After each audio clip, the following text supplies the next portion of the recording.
there we go. Okay, so this is the second half of the stream. I think there was something to do with my all of my cameras that are feeding into my computer and like USB bandwidth or something. I really don't know, but the first time, like as soon as I stopped streaming and everything went fine. So I think it was something to do with me streaming messed things up. Need to get a dedicated streaming computer or something. Any rate, I have it's since read and written. I've desoldered these little guys. For those of you, I don't know how this is going to stitch together or not. So basically what I'm doing is I just flashed this guy right here, which is a WB3S with some firmware that's open source firmware. That is BK7231T, which is I think the underlying chip that this thing is based on. This is really ugly right now, so I'm going to clean it up. The reason that I flashed this is because this is a ceiling light. It has some LEDs around the outside. It has some LEDs around the outside. It has some LEDs when you plug it in. It has some LEDs that are like, they're basically downlights. They're like replacements for like boob lights or whatever. Don't know why this thing always fails on me.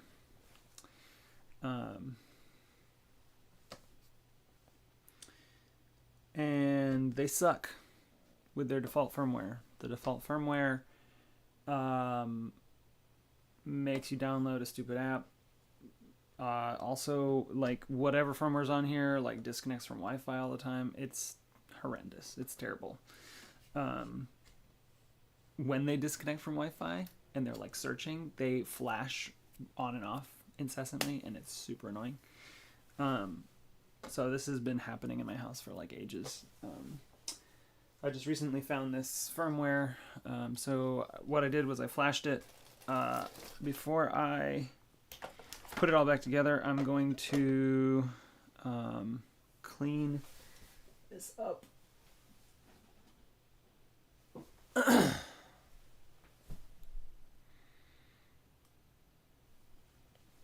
Why does this thing not do anything? There we go. All right. So this is just isopropyl alcohol. I'm going to just clean up these pads a little bit that I just soldered to and unsoldered from. After I clean them up, we'll inspect them on the microscope. And then, yeah, and we'll move on to the next thing. All right, so let's see if I can focus this. It's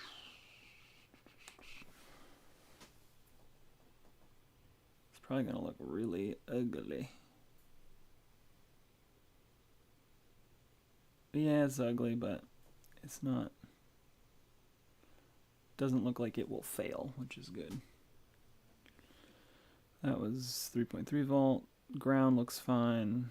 Transmit and receive look fine. Okay. So now I'm going to show you what it looks like to set this thing up on Home Assistant. Yeah. So let me do that really fast. So face and screen. Okay. So let's close that, close that. All right.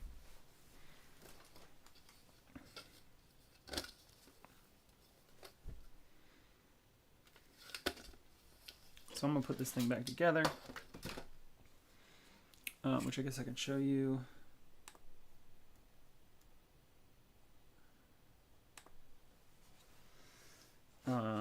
I like to put it like that, and then connect this back like that, and then flip that around. There's a little notch here the notch right here goes where this is. I guess there's maybe this notch as well that could maybe also work for that, but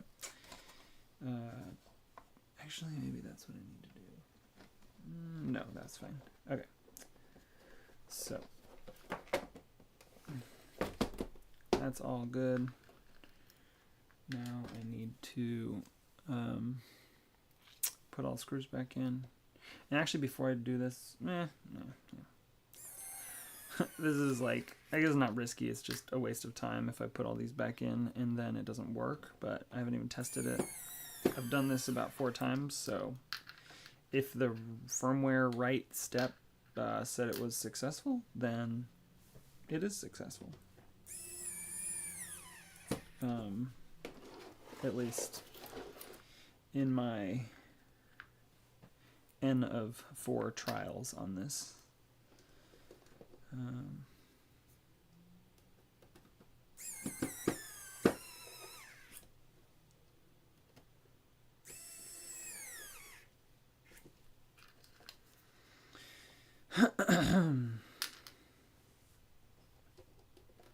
Screwing all these screws back in.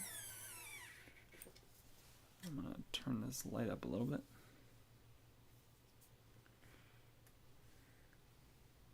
Two more screws to go. 8 screws total. Alright, so be careful when you're doing this, but this is a way to test it without plugging it into the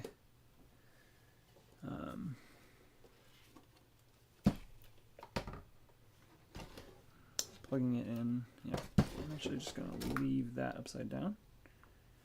Alright, so now that I've plugged that in, I'm going to change my Wi-Fi. And so, I just realized I can't change my Wi-Fi and stream. So that's dumb. Alright. I actually don't know how to do this while streaming, so maybe it's impossible.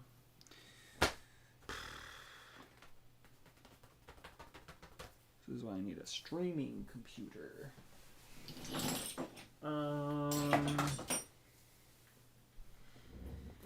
Alright, so I'm going to do it on my phone, and I'll just show you with each step what I'm doing. So I'm going on the Wi-Fi of my phone. There's this network called OpenBK something something something. You click on that.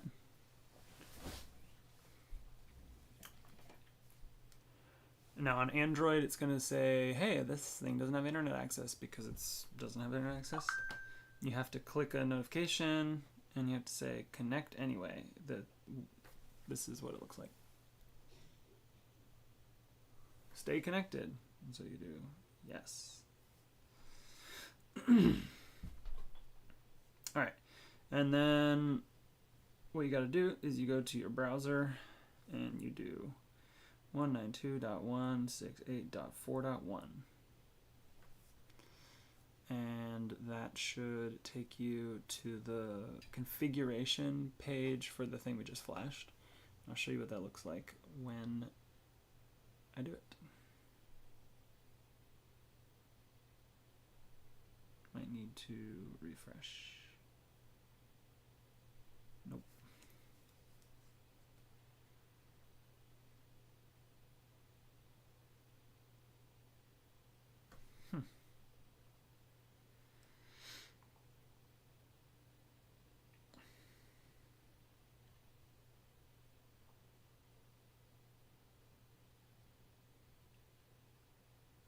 Oh, you know what? For some reason, this one has a different gateway address. Not sure why. Oh, it's because I clicked on the wrong thing. Forget.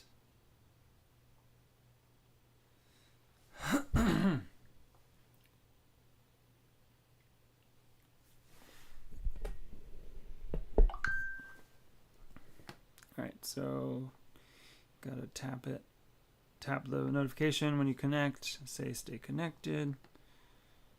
All right, now you go to 192.168.4.1, and all we're gonna do on this like temporary network. So, wow, this is what it looks like. This is what that configuration looks like. Open BK something. You click on config, and then you configure your Wi-Fi, and then you're gonna type in your Wi-Fi network.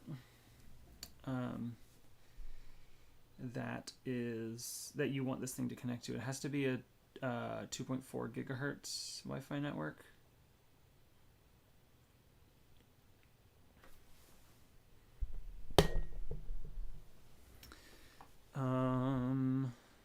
And it tells you to like double check it. And the reason it does that is maybe it doesn't have a nice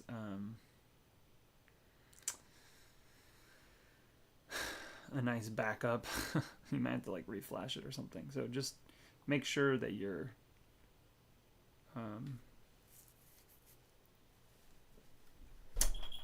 Wi-Fi configuration is correct.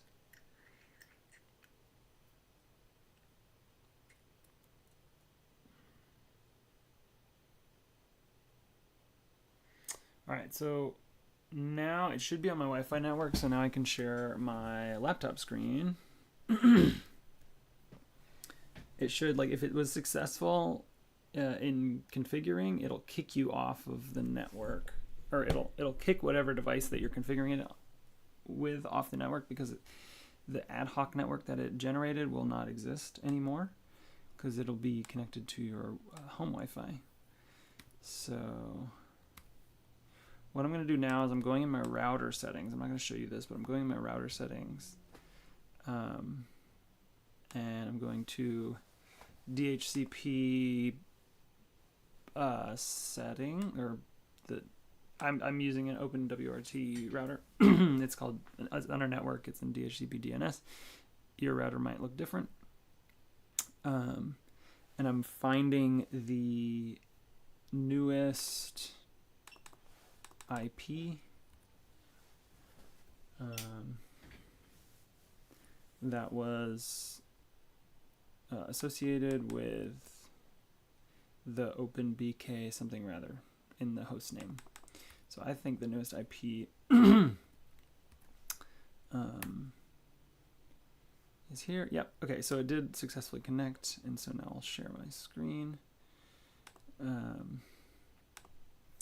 Yeah, so now what you got to do is you go to launch web application, and if you try and launch this web application before you set up the Wi-Fi, it just won't work, because the way this web application works is it like downloads something from the web or something. So what you do now is, after you launch the web application, you go to chipset, and you go to the chipset of your device. In this case, it's the one that ends in T. Now there's a ton of things on here, which is awesome. This means that all of these devices that you used to have to like have an app for are all now sort of you don't need a separate app for. They can have their own little server on them.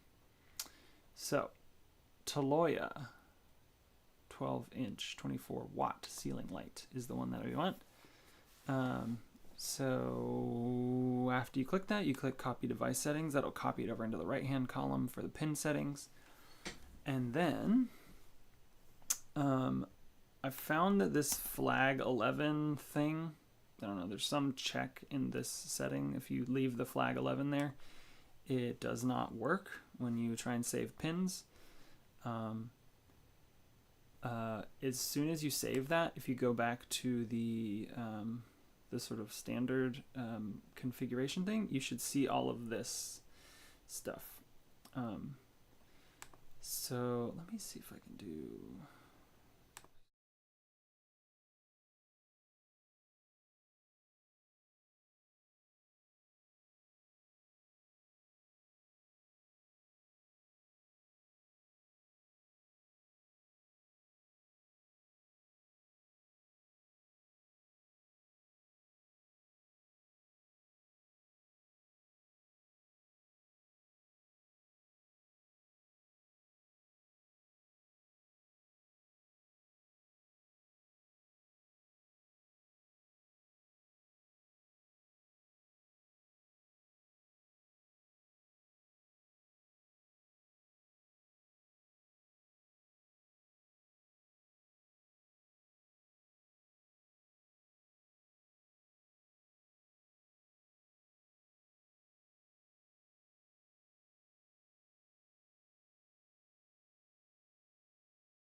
All right.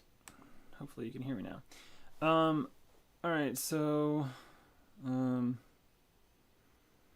we're gonna test this thing out. So now if I toggle light, haha, I can see it. And you can do all this stuff. Okay, so this interface is rather like heavy on the tiny little processor in that thing. So what we want to do is we want to get this thing hooked into Home Assistant. And so the way we do that is, first of all, we want to do some general config first.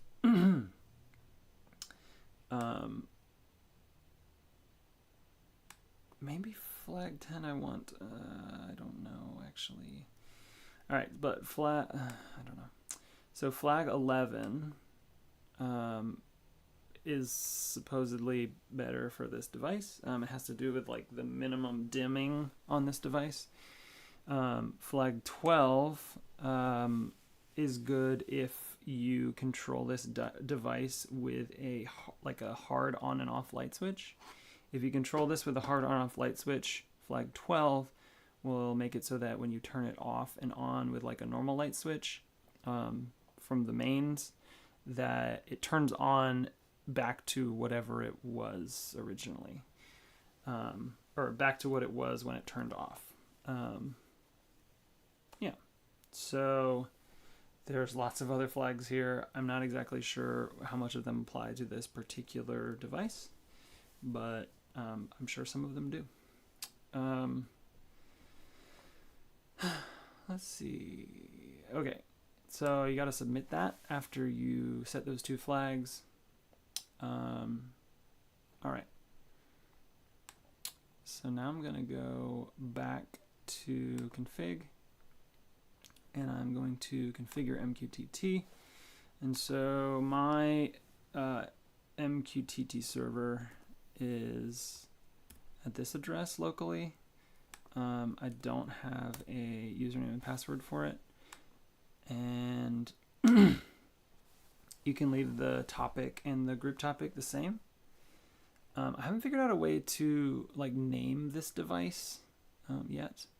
But okay, so once you do that, and you submit, okay, it says to check it twice. That is, actually, I don't know if that's correct.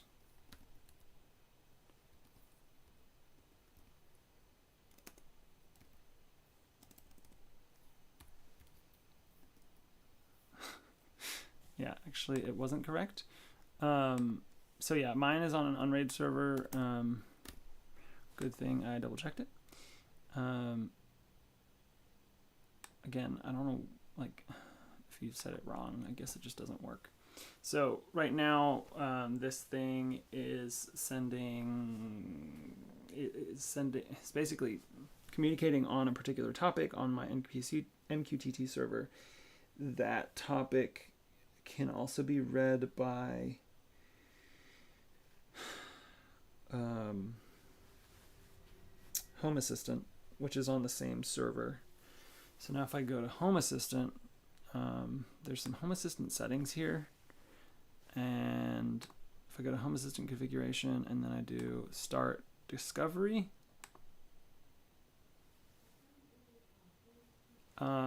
so I just heard in the other room, you probably can't hear that, but I just heard in the other room that Alexa found a device in Home Assistant. So now what I'm going to do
So now I'm in Home Assistant.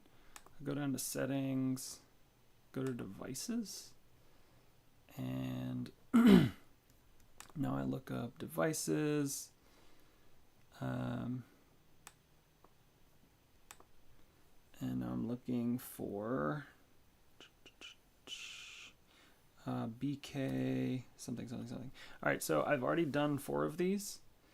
Now I'm gonna set up this one. So the way you gotta set it up is you go into this the edit button, and so this is the name as Alexa or Google Home or whatever you're using to talk about your devices. This is the name that it cares about.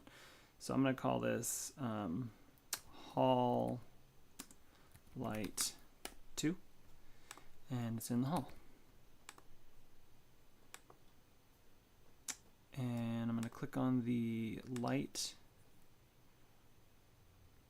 and I'm going to call it Hall Light 2.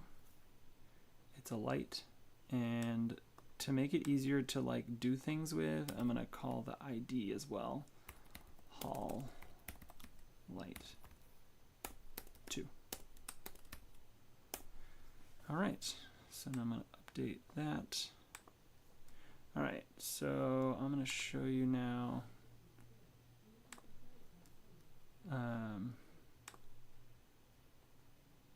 Now I can control this with Home Assistant. So if you just, it seems like the way this works is like there's 2 different types of color setting that you can do. If you want to set a color, that sets the LEDs around the edge. If you want to set a like temperature of brightness, it turns off the LEDs around the edge, and it starts and it turns on this one. If you can turn that all the way down to way low, yeah, so that can be really, really low. Yeah, and that's it. So now it works just like any other Home Assistant device, which is amazing. Doesn't connect to a server, just does it directly from your house, which is really cool.